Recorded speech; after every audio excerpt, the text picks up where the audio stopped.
Hello, y'all. So many people are just doing things on YouTube, some making a huge impact, some getting crazy rich doing stupid things, trying to think of things that I can offer. And one subject that comes to mind, it's what I've written about. Some of you have seen and heard, and if you know me personally, you know I have stories of dealing with depression and anxiety. It runs in my family, a family history of especially depression. I have a brother now with schizophrenia. I'm not going to get too much into that because I don't know how much of that he would want me to talk about. But I actually wish he would create a channel and just tell everybody how he feels. Because I feel like it's an industry that is so far behind other industries. Like, a lot of methods are old. A lot of things in the industry are methods that only work for some people, and the more generalized and people that can function on a day-to-day basis and have small amounts of anxiety, depression, ADHD, whatever. And I've been talking about this stuff for a large portion of my life.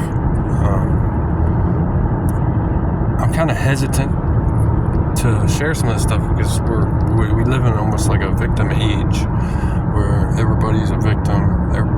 People are dealing with this or that, and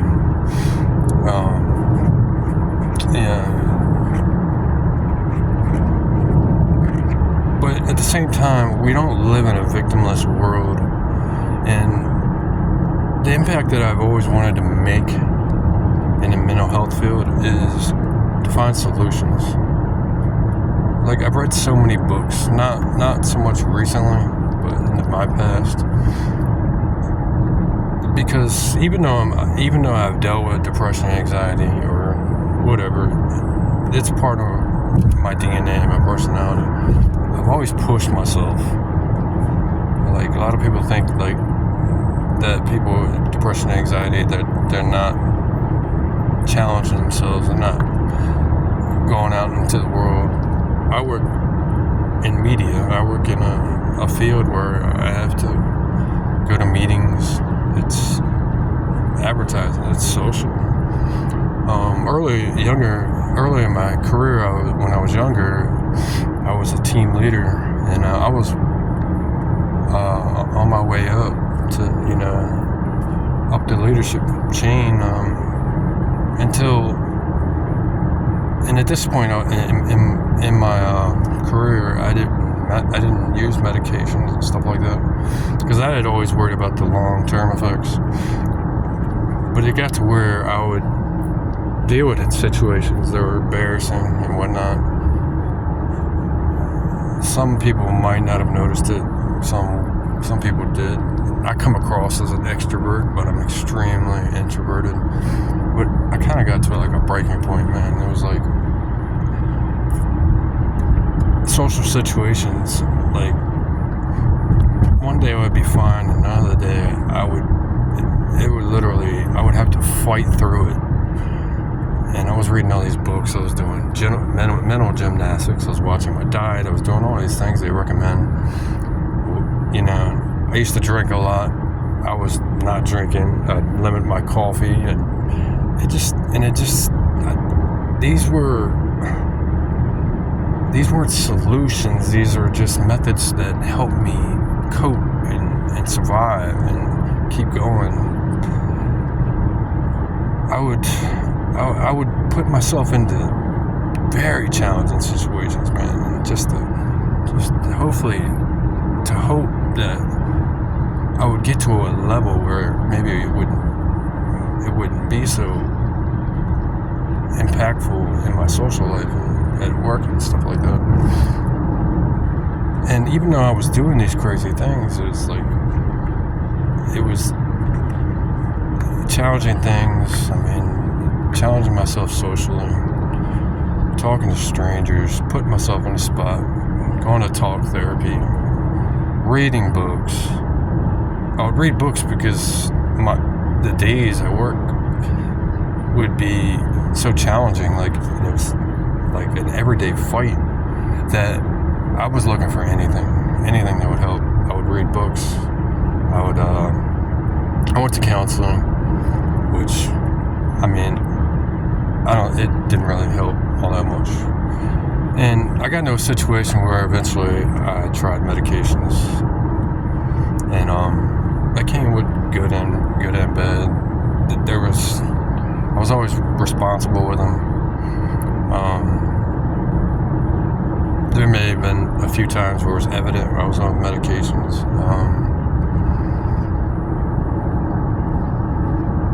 But then once I get into that world, what happens is you start off small, and